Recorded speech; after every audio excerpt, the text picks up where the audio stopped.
होलिया में उड़े रे गुलाल ये किधर गई? हाँ ये देखो दर्शा हमारी बहुत सुंदर सुंदर है, मुझे बहुत पसंद है। नमस्कार, मी शुभांगी, माझ्या चॅनलमध्ये तुम्हा सर्वांचं खूप खूप स्वागत। आज आहे होळी, तर तुम्हा सर्वांना होळीच्या हार्दिक हार्दिक शुभेच्छा। तर आज मी होळीची तयारी केलेली आहे, सगळा स्वयंपाक वगैरे करून झालेला आहे। आता मी होळीला नैवेद्य दाखवण्यासाठी जाणार आहे। मी काय काय बनवले हे तुम्ही बघाच, आता दाखवते तुम्हाला। हे पहा, माझ्या मुलीने बनवलेत मोदक, तांदळाचे मोदक तिने बनवलेले आहेत। मग ते कसेही वेडेवाकडे आलेत तर समजून घ्या, तिने पहिल्यांदाच असे मोदक बनवलेले आहेत। आणि इकडे मी आमटी बनवलेली आहे आणि तुम्हाला दाखवते, ही आहे पत्ता गोबी। इकडे मी भेंडी फ्राय बनवलेला आहे, फक्त मिरची, नमक आणि हेच टाकून एवढं बनवले। आणि इथे बनवल्यात मी पुरणपोळ्या, हे बघा, ह्या सगळ्या पुरणपोळ्या मी बनवलेल्या आहेत। आणि इथे बघा, हा ही भात बनवलेला आहे आणि इथे डाळ बनवलेली आहे, विदाउट लसणाची डाळ आहे। कांदा लसूण काहीच नाही, कारण की देवाच्या प्रसादाला कांदा लसूण चालत नाही, म्हणून मी कोणत्याच ह्याच्यात आमटीसुद्धा लसूण नाही टाकलं, कांदा नाही टाकलं, विदाउट कांदा लसूणची आमटी आहे। आणि हे तर तुम्हाला माहिती आहे गोड डिश आहे। तर असं सगळं हे मी जेवण बनवलेलं आहे। आणि इथे मी श्रीकृष्णासाठी ऑलरेडी प्रसाद काढून ठेवलेला आहे। इथे आमटी आहे, श्रीकृष्णाला कांदा लसूण अजिबात चालत नाही, त्यामुळे मी इथे आमटी, डाळ भात, भेंडी आणि पुरणपोळी असे ठेवलेले। त्याचं पण एक कारण आहे का श्रीकृष्णाला कांदा लसूण आवडत नाही। तर सागर मंथन झालं होतं, त्यावेळी त्यामध्ये हे विष निघालेलं होतं, तर विष आपल्या शंकर भगवानांनी प्राशन केलं होतं। आणि जेव्हा अमृत निघालं होतं ते, तर दानवाच्या वाटेला ते अमृत आलं होतं। मग ते अमृत घेऊन एक राक्षस पळून गेला। मग त्याच्या हातातून श्रीकृष्णाने म्हणजे एखाद्या सुंदरीचं रूप घेऊन ते त्याच्या हातून अमृत हिसकावून घेतलं। आणि मग तिथं अशी चर्चा झाली की दानवांना अर्ध आणि भगवानांना अर्ध असं पाजलं जाईल अमृत। पण श्रीकृष्णाने ते त्यांना दानवांना पाजायचंच नव्हतं। जर दानवांना अमृत पाजलं असतं तर आज धर्तीवर सगळे दानवच झालेले असते, मनुष्य कोणीच राहिला नसता। तर मग श्रीकृष्णाने त्यांच्या ते अमृत पहिल्यांदा देवांना पाजलं। तेव्हा अमृत संपायला आलं, तेव्हा त्या राक्षसाला वाटलं की आम्हाला अमृत मिळणार नाही, म्हणून त्याने देवाचं रूप घेतलं आणि त्या लाईनीमध्ये उभा राहिला, देवांच्या लाईनी उभा राहिला। मग शेवटी त्याच्या मुखात सुद्धा एक थेंब अमृताचा गेलेला होता। मग ते अमृताचा एक थेंब गेल्यामुळे श्रीकृष्णाला कळलं की हे राक्षसाला आपण अमृत पाजतोय। तर तेव्हा त्यांना खूप राग आला, मग तो पळून जायला लागला। तेव्हा श्रीकृष्णाने आपल्या सुदर्शन चक्राने त्याचं मुंडकं उडवलं। तेव्हा त्याचं मुंडकं एक भागाला पडलं आणि शरीर एका भागाला, जिथं पडलं मुंडक्याचं झालं लसूण आणि शरीरात झालं कांदा, असं हा त्याचा हे झालं। म्हणून श्रीकृष्णाला हा प्रसादामध्ये कांदा लसूण आवडत नाही। बऱ्याच देवांना जे आहे जेवणामध्ये कांदा लसूण चालत नाही। तर असा हा मी प्रसाद बनवला आहे, हे पहा।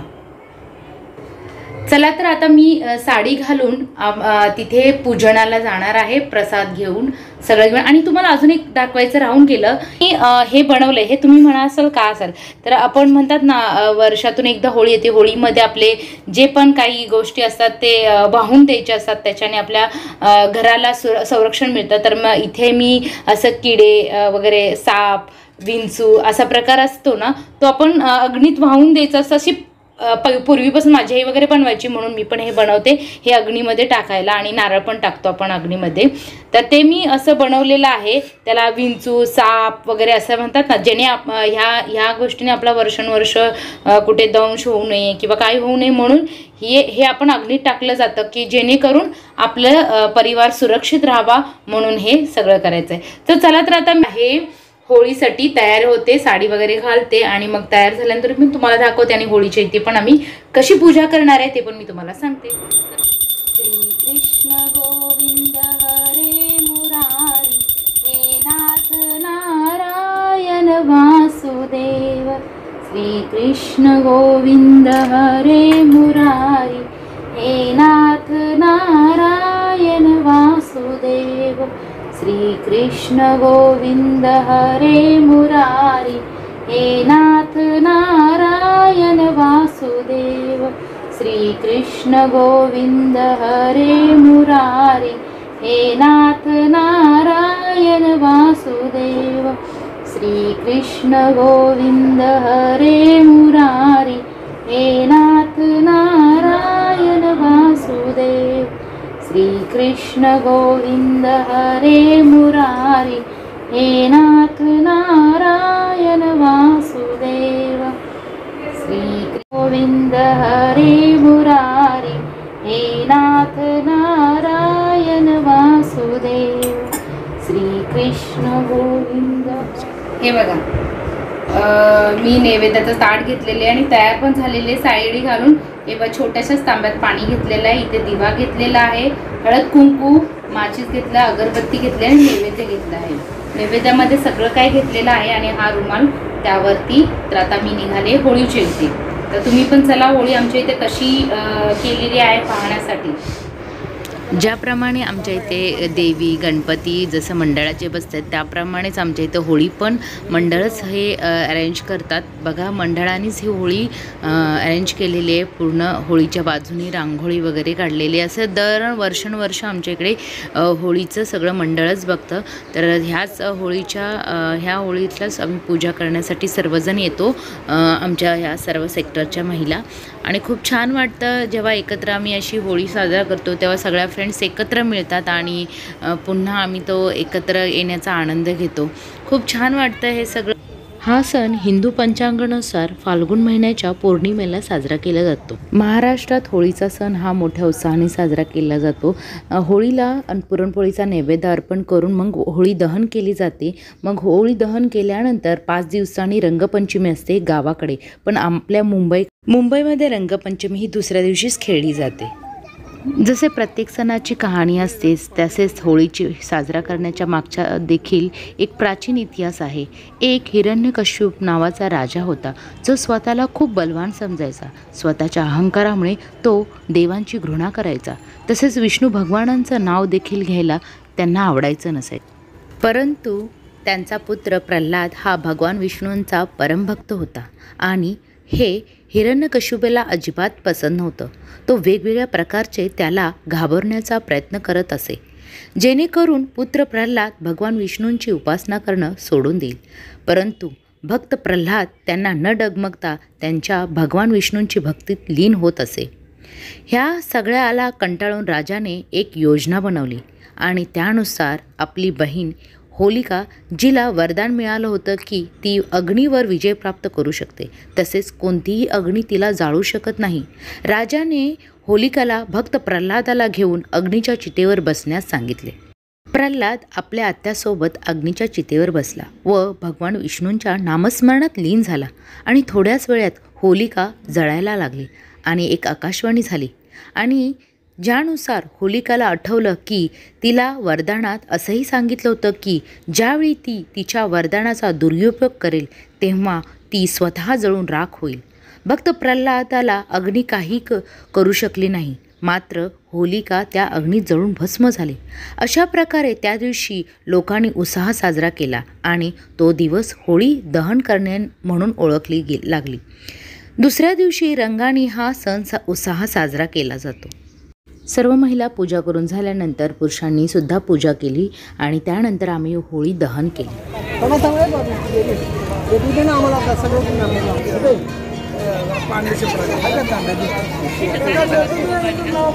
चला चला चला चला पुढं, चला पुढं।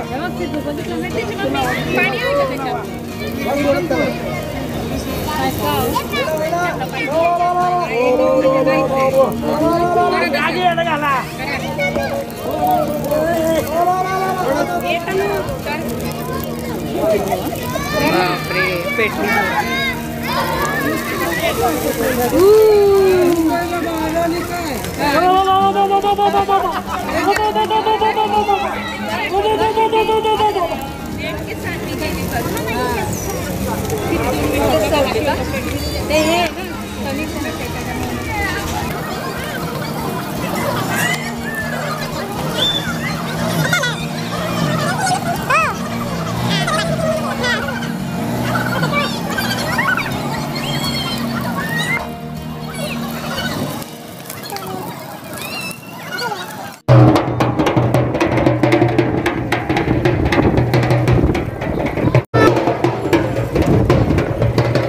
हळू बादल की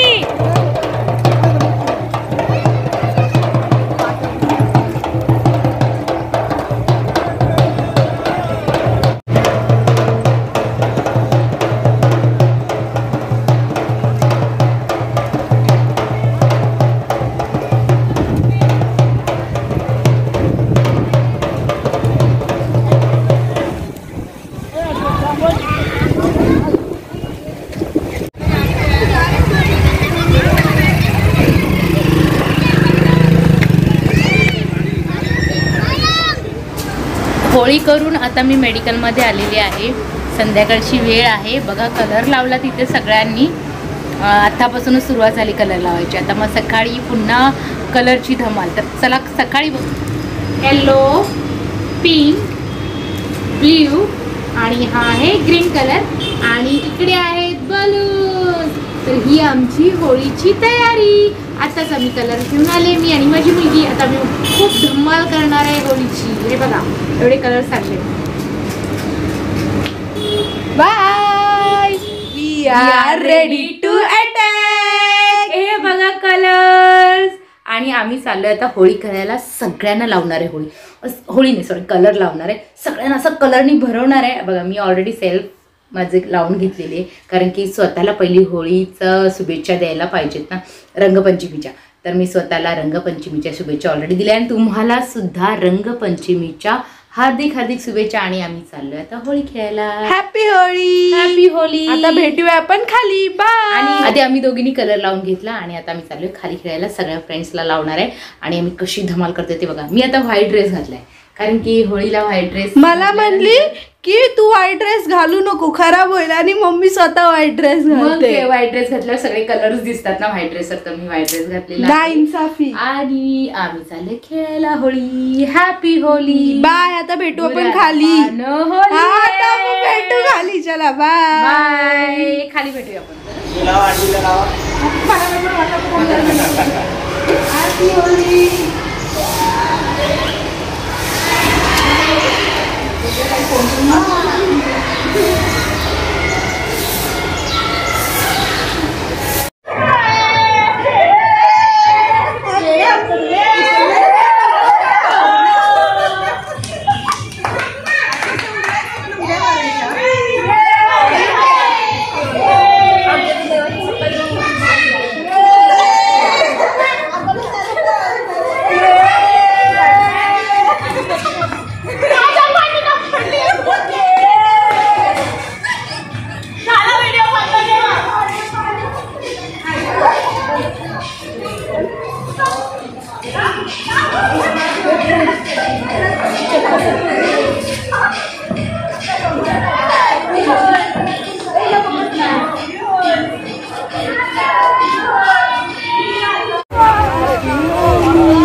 अरे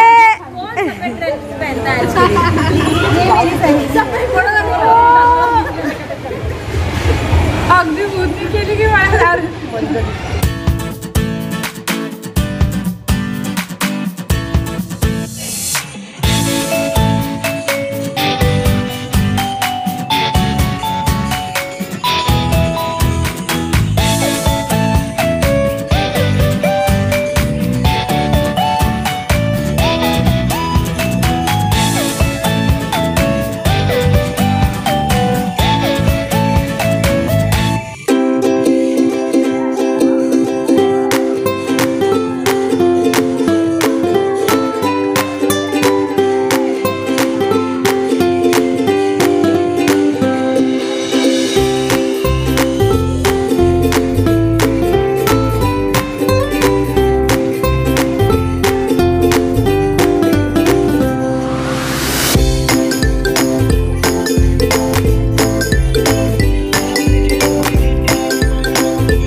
लावून चाललेलो आहे आणि माझ्या फ्रेंड्स चला का पोरीनो आणि बघ इकडे पण कलर्स लावून इकडे खेळत आहेत त्यांच्याजवळच आम्ही चाललोय.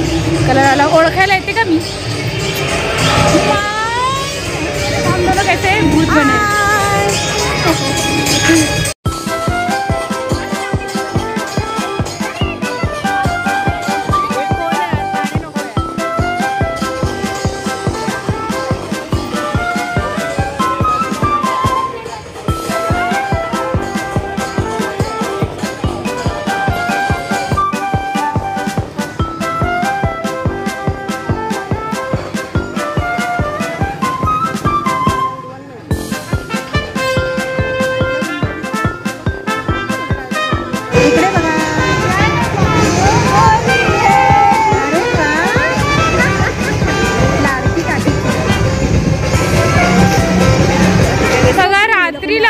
अजून सुद्धा जळती आहे. बापरे, कोणी लावली का त्याला? जळती अजून.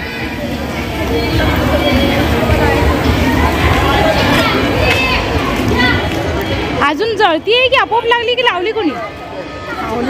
लावली का?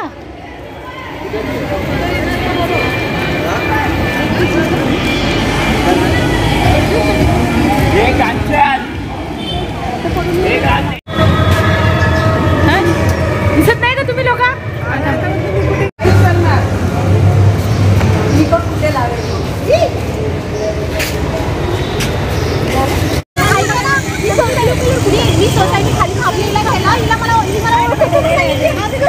होलिया में उड़े रे गुलाल ये किधर गई? हाँ ये देखो दर्शा हमारी बहुत सुंदर सुंदर है, मुझे बहुत पसंद है. आणि माहिती का अख्खी आमची ती काय म्हणते एकविरे दर्शन ना एवढं सुंदर घडवलं ना माहिती आहे. मागच्या ब्लॉग मध्ये आहे माझं. पण घाबरली. Happy Holy. Happy Holy. काय मस्त कलरफुल झाला. हो मॅडम चला. Happy Holy. काय म्हणते माहिती नाव काय? माझं सविता.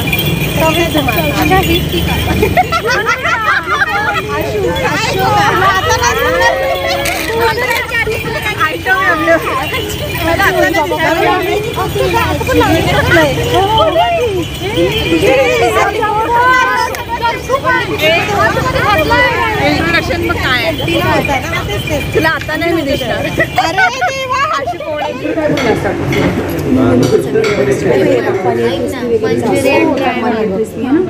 वर्षातून येणाऱ्या एकदा हा सण अनेक रंग घेऊन येतो आणि त्या रंगांसोबत आम्ही खूप एन्जॉय करतो. तर आम्ही अशीच एन्जॉय सर्व मैत्रिणींनी केली. खूप धमाल मस्ती केली आणि त्यानंतर आम्ही हॉटेलला जेवायला गेलो. आमचा धुलीवंदनचा होळीचा व्लॉग कसा वाटला तो नक्कीच कमेंट बॉक्समध्ये सांगा. आवडल्यास लाईक करा आणि चॅनलला सबस्क्राईब करा. भेटू आपण अशाच नवनवीन व्लॉगमध्ये.